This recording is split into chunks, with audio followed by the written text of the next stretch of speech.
ভারতের দক্ষিণে অবস্থিত তামিলনাড়ু রাজ্যের একটি শহর তিরুপুর।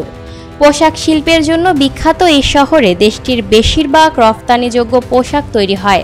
মেড ইন ইন্ডিয়া লেখা যেসব টি শার্ট আমেরিকার বাজারে দেখা যায় তার বেশিরভাগ এখান থেকেই যায়। রপ্তানি বাজারে আধিপত্যের কারণে শহরটি ডলার সিটি নামে পরিচিত।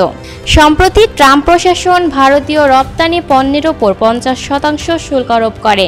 এর মাত্র 7 সপ্তাহের মধ্যেই এ শহরের অনেক কারখানা বন্ধ হয়ে গেছে, যার প্রভাব পড়েছে এখানকার ছোট বড় কারখানায় কাজ করা প্রায় 6 লাখ শ্রমিকের ওপর। ফলে হাজার হাজার শ্রমিক বেকার হয়ে পড়েছেন। স্থানীয় ট্রেড ইউনিয়ন নেতা জি স্পন্থ বলেন, উৎপাদন প্রায় 25% কমে এসেছে। তথ্য অনুযায়ী গত বছর $3.7 বিলিয়ন পোশাক রফতানি হয়েছিল এই শহর থেকে।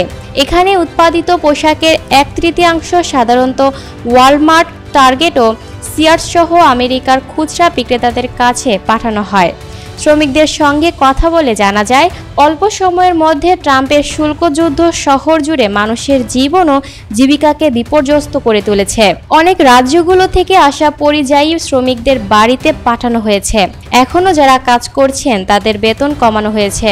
আমেরিকান আমদানিকারকরাও অর্ডার বাতিল করছেন, কারণ বেশি দামে পণ্য বিক্রি নিয়ে তারা সন্দিহান। অনেক আমেরিকান ক্রেতা শুল্কের জন্য 20% পর্যন্ত ছাড় দাবি করছেন। বিহার থেকে 2 বছর আগে মনোহর সাহনী পরিবার সহ এখানে আসেন।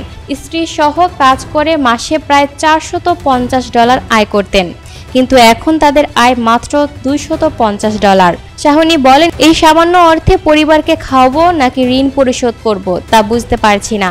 গত মাসে কাজের জন্য পাশের কর্ণাটক রাজ্যে চলে যান সাহনী, যেখানে দিনে মাত্র $4 নির্মাণ শ্রমিকের কাজ পান তিনি। সরকার তাদের অবহেলিত অবস্থায় রেখেছে বলে দাবি করেন তিনি। Lucky Akter, people voice television, Dhaka.